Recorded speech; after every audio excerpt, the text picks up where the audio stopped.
How are you all? Great.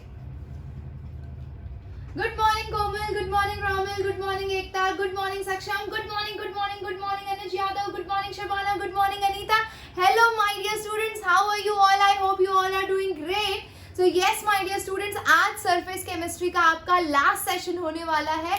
NCERT का सबसे last topic हम सरफेस केमिस्ट्री का लेने वाले हैं. And yes you should not forget the ritual which we are following. क्या है रिचुअल, भूल गए या याद है? Yes Komal, Vaishali, Shruti, do you remember the ritual? I am not fine, I am sick. Romil, you will get well soon, dear. Don't worry. हमारा ढेर सारा प्यार और आशीर्वाद आपके साथ हर वक्त बना हुआ है. आप बहुत जल्दी ठीक हो जाएंगे. And yes, you remember your ritual. Thank God. Shabana को 95 प्लस लाने, वैशाली को 95 प्लस लाने हैं, अनुज को लाने हैं, एकता को लाने हैं.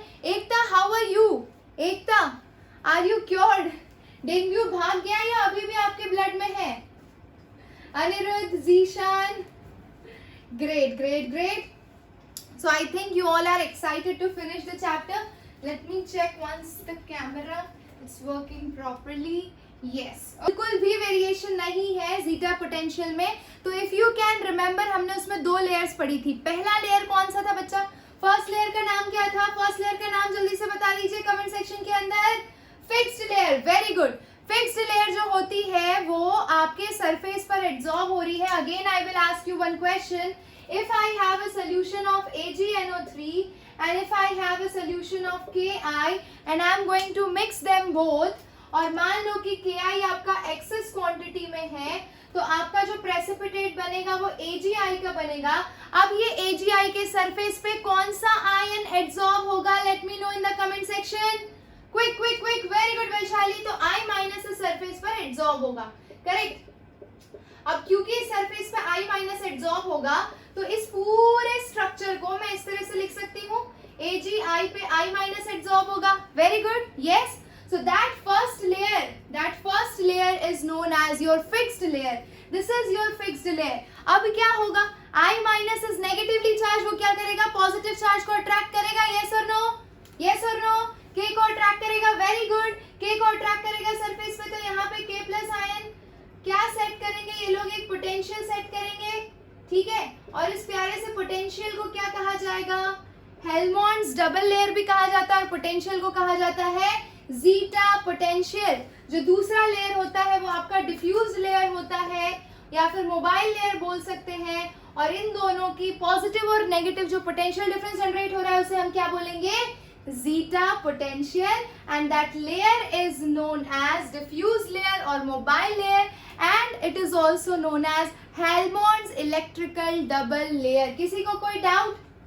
यस. एकता कपूर, आज कोई डाउट है बच्चा? नहीं है ना? क्लियर है ना आज? बिल्कुल. ओके. एकता, कौन सा डायग्राम अलग है? This diagram you are asking. बच्चा कॉन्सेप्ट वही है, कुछ भी चेंज नहीं किया है. मैंने 3-4 साल से पढ़ा रही हूँ और ये कॉन्सेप्ट एज इट इज है. ठीक है. अब टेंशन बिल्कुल मत लीजिए, आगे बढ़ते हैं. ठीक है. अब तक आपने जो भी पढ़ा अब उसे साइड पर रखिए. आज का सेशन स्टार्ट करते हैं. हमें देखना है कि जो आपके कोलॉइडल सॉल्यूशंस हैं आप उन्हें कोआगुलेट कैसे करेंगे. कोआगुलेशन का मतलब क्या होता है? ये आप ही खराब हो गई है अपडेट के बाद. ओहो ये तो खतरनाक एलिगेशन लगा दिया बच्चे ने. ओके, देखिए ध्यान से. Coagulation of colloidal solution. अब कोआगुलेशन क्या होता है? हमें पता है कि नॉर्मली कोलॉइडल सोल्स स्टेबल होते हैं. जल्दी आपके पास अगर लायोफिलिक सोल है, लायोफोबिक सोल है, तो आपको अच्छे से पता है कि अगर आपके पास लायोफिलिक सोल है तो वो क्वाइट स्टेबल रहता है, वो खुद प्रेसिपिटेट फॉर्म नहीं करता है. लेकिन अगर मेरा मन कर रहा है कि मैं जबरदस्ती उसको प्रेसिपिटेट करवाऊं तो मुझे कुछ तो अलग करना पड़ेगा. येस और नो? ठीक है. So the precipitation of colloids through induced aggregation, यानी कि आपने जबरदस्ती उन्हें मजबूर किया कि उनके पार्टिकल्स पास में आए और प्रेसिपिटेट आउट हो, तो उसके लिए हमें कुछ ना कुछ तो करना होगा. Yes. Hello Shiv Maurya, how are you? Great. चलिए let's go back to the topic. तो भाई मैं क्या बोल रही थी कि अगर आप जबरदस्ती कोलॉइडल पार्टिकल्स को पास लाना चाहते हैं तो हमें उसके लिए क्या करना पड़ेगा, we need to add some quantity of electrolyte in order to induce coagulation. Getting it or not? अगर मुझे प्रेसिपिटेशन करना है तो मुझे क्या करना पड़ेगा, स्मॉल क्वांटिटी में इलेक्ट्रोलाइट को ऐड करना पड़ेगा सॉल्यूशन के अंदर. Clear, very clear. Yes Shabana, Romil, Komal, Vaishali, जल्दी से बता दीजिए. अनिरुद्ध मैम प्लीज थोड़ा टाइम दीजिए नोट्स लिखने को. Aniruddh okay, I will give you time, don't worry. Zeeshan समझ में आ गया, शबाना को समझ आ गया, एकता को समझ में आ गया, कोमल को समझ में आ गया. अच्छा चलो, बहुत ही बढ़िया. तो ये सिंपल सी बात हो गई. ठीक है, अब क्वेश्चन आता है कि कितनी क्वांटिटी में आप इलेक्ट्रोलाइट ऐड करते हैं, ये हम कैसे मेजर करेंगे. मान लीजिए कि मैंने 1 चम्मच नमक डाला तो कोआगुलेशन अलग लेवल का हुआ, मैंने 2 चम्मच नमक डाला तो कोआगुलेशन अलग लेवल का हुआ. तो कोई तो मेजरमेंट क्राइटेरिया होगा कि मुझे कितना इलेक्ट्रोलाइट ऐड करना है और उस पर लेवल ऑफ कोआगुलेशन कितना अचीव होता है. समझ रहे हो, हर चीज को हम मेजर करते तो इस चीज को भी तो मेजर करेंगे ना. है कि नहीं वैशाली, है कि नहीं रोमिल, जल्दी बताइए. कोमल, शबाना, आजमी, जल्दी से बताइए. वैशाली, अंजलि, अरे जीशान क्या कर रहे हो. और वो कहाँ गया, क्या नाम है, ईशु कहाँ गई हमारी, बिस्मिता कहाँ गई, बिस्मिता कहाँ है, Bismita, can I hear you, are you there. Bismita, I can't see her from last many sessions, where is she. कोई बात नहीं, चलिए यहाँ पर आ जाइए. तो भाई the minimum concentration of electrolyte in millimoles that must be added to 1 liter of Sol to bring out its coagulation is known as coagulation value or flocculation value. तो अगर मुझे ये पता लगाना है या फिर मुझे मेजर करना है कि इलेक्ट्रोलाइट डालने के बाद लेवल ऑफ कोआगुलेशन कितना हुआ, तो उस चीज को मैं मेजर करती हूँ कोआगुलेशन पावर से. जैसे कि मैं टीचर हूँ तो मैं तुम्हें कितना समझा पाई, वो मेरी टीचिंग कैपेसिटी है या मेरा टीचिंग स्किल्स है या टीचिंग पावर है, वैसे बोल सकते हो. वैसे ही एक इलेक्ट्रोलाइट को अगर 1 लीटर सोल्यूशन को कोआगुलेट करना है तो उस इलेक्ट्रोलाइट को आपको कितनी क्वांटिटी में ऐड करना चाहिए था, वो उस इलेक्ट्रोलाइट का फ्लॉक्यूलेशन पावर या फिर उसका कोआगुलेशन पावर या फिर उसका कोआगुलेशन वैल्यू कहा जाएगा. समझ गए, समझे कि नहीं समझे, कि अच्छे से समझाऊं. Very good, very good, very good, very good, क्या बात है. कोमल नहीं समझी बालिके, कोई दिक्कत नहीं है, एक और बार रिपीट करते हैं. देखिए आपके पास yes, I can show you. Gel is also an example of emulsion. Gel is an example of colloidal sole. Okay, so this is what you call as Patanjali gel. It is also an emulsion. ठीक है, तो emulsion या फिर you can say colloidal sole है. ठीक है, अगर मुझे इसे कोआगुलेट करना है या प्रेसिपिटेट करना है, मैंने इसे प्रैक्टिकली टेस्ट किया. एक तुम्हें मस्त आइडिया देती हूँ. तो कभी है ना जेल अप्लाई करना किसी भी प्लेस पे और वहाँ पे फिर नारियल का ऑयल अप्लाई करना, कोकोनट ऑयल. नहीं, मैं किसी का प्रमोशन नहीं कर रही भाई, मैं तुम्हें कोलॉइड समझा रही हूँ. ठीक है, तो तुम्हें क्या करना है, you have to apply gel based any colloid sol और उसके ऊपर आप ऑयल अप्लाई करना और उसको ऐसे ऐसे ऐसे ऐसे रब करते रहना. थोड़ी देर बाद आपको इंस्टेंट प्रेसिपिटेशन दिखेगा या फिर कोआगुलेशन दिखेगा और आपको लगेगा कि जेल के पार्टिकल्स कोआगुलेट होके निकल रहे हैं. ठीक है, ये आप प्रैक्टिकली घर पे भी ट्राई कर सकते हो. ये मैंने प्रैक्टिकल एप्लीकेशन किया है. You can try the same at your house. आपके पास एलोवेरा जेल भी होगा, आपके पास कोकोनट ऑयल भी होगा. Just do it at your home today.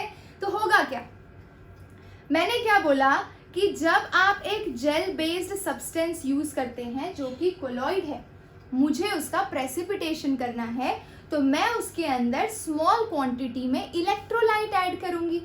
उस इलेक्ट्रोलाइट को आप कितने मिलीमोल क्वांटिटी में किसी कोलॉइड में ऐड करते हो तो वो 1 लीटर कोलॉइड का कोआगुलेशन होता है.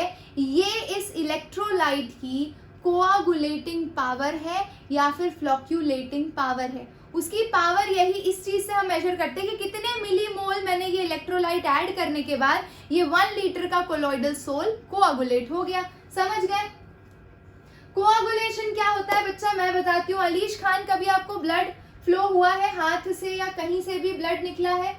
ब्लड निकलते ही अगर वो किसी भी सरफेस पे गिरता है तो वो लिक्विड फॉर्म में नहीं रहता, थोड़ी देर बाद वो एकदम थिक हो जाता है, कोआगुलेट हो जाता है, यानी प्रेसिपिटेट हो जाता है, सॉलिडिफाई हो जाता है। समझ रहे हो? समझे कि नहीं समझे? ब्लड जम जाना, दैट इज कोआगुलेशन। ठीक है, क्लियर, वेरी गुड। अब आते हैं हमारा बहुत ही important Hardy Schulze rule. Where is Ishan? Ishan, are you there? आज तुमने कुरकुरे का पैकेट खाली किया या नहीं किया है? ईशान नहीं दिखाई दे रहा, एब्सेंट, ओके, नो प्रॉब्लम। तो ध्यान दीजिए हार्डी-शुल्ट्ज रूल क्या कहता है। Ions carrying charge opposite to the colloidal particle are effective in causing coagulation. That means अगर ये पतंजलि वाला जेल जो था, जो कोलॉइड था आपका, अगर वो पॉजिटिवली चार्ज है और मैं एक्सटर्नली जो इलेक्ट्रोलाइट ऐड कर रही हूँ वो अगर नेगेटिवली चार्ज है, that means ion carrying charge opposite to the charge of colloidal sol, then they are effective in causing coagulation. यानी आपके इलेक्ट्रोलाइट का और आपके कोलॉइड का दोनों का चार्ज डिफरेंट होना चाहिए। समझ गए? यस एकता, वेरी गुड। तो हार्डी-शुल्ट्ज रूल का पहला प्रिंसिपल आपको तो पहले से पता है कि कोलॉइडल पार्टिकल या तो पॉजिटिवली चार्ज होते हैं, नेगेटिवली चार्ज होते हैं। उन्हें कोआगुलेट करने के लिए आपको अपोजिट चार्ज वाला इलेक्ट्रोलाइट ऐड करना पड़ता है। समझ गए? Yes, very good. तो ये पहला पॉइंट हो गया। दूसरा पॉइंट है coagulation power is directly proportional to fourth power of valency of the active ion. Active ion कौन सा है? इलेक्ट्रोलाइट का वो आयन जिसकी वजह से कोआगुलेशन हो रहा है। इलेक्ट्रोलाइट का वो आयन जिसकी वजह से कोआगुलेशन हो रहा है उसे आपने कह दिया एक्टिव आयन। ठीक है, अब एक्टिव आयन की वैलेंसी जितनी ज्यादा हाई होगी उसका कोआगुलेशन पावर उतना ज्यादा हाई होगा। चलिए एक एग्जांपल देखते हैं। तो मेरे पास आर्सेनिक सल्फाइड है। ठीक है, आर्सेनिक सल्फाइड है। पहले तो मुझे ये बता दो, कल ही बताया था कि सल्फाइड वाले मेटालिक सल्फाइड जो सोल्स होते हैं वो पॉजिटिवली चार्ज कोलॉइड्स होते हैं या नेगेटिवली चार्ज कोलॉइड्स होते हैं? I want to know in the comment section, quickly tell me, जल्दी बताइए। AS2S3 is positively charged और negatively charged? Very good, negatively charged। क्या बात है। तो अगर AS2S3 आपका नेगेटिवली चार्ज है बच्चा, तो इसके ऊपर किस तरह का इलेक्ट्रोलाइट इफेक्टिव होगा अकॉर्डिंग टू हार्डी-शुल्ट्ज रूल? किस तरह का कोलॉइड इफेक्टिव होगा? जल्दी बताइए। पॉजिटिव वाला इफेक्टिव होगा। Very good. तो भाई पॉजिटिव में मेरे पास तीन ऑप्शन है। Al3+ आयन है, Ba2+ आयन है और Na+ आयन है। According to the second rule of Hardy, can you tell me which will be more effective in causing coagulation? Very good Ekta Kapoor, Romil Kumar, क्या बात है, बहुत ही बढ़िया। तो भाई ये जिसका वैलेंसी का पावर ज्यादा होगा, जिस पे चार्ज ज्यादा होगा, उसका कोआगुलेशन पावर हाई होगा और इस तरह से हम कह सकते हैं कि Al3+ will have the maximum coagulation power. I hope you understood. Yes, very good, very good, very good. Okay, अब सेकेंड केस देखते हैं। सेकेंड केस देखिए, मैंने एग्जाम्पल दिया है यहाँ पे आपको फेरिक हाइड्रोक्साइड का FeOH होल थ्राइस। ठीक है, मुझे पहले बताइए ये पॉजिटिवली चार्ज है या नेगेटिवली चार्ज है? शक्ल से देख के पता चल जा रहा है, जल्दी बता दीजिए। वेरी गुड, ये पॉजिटिवली चार्ज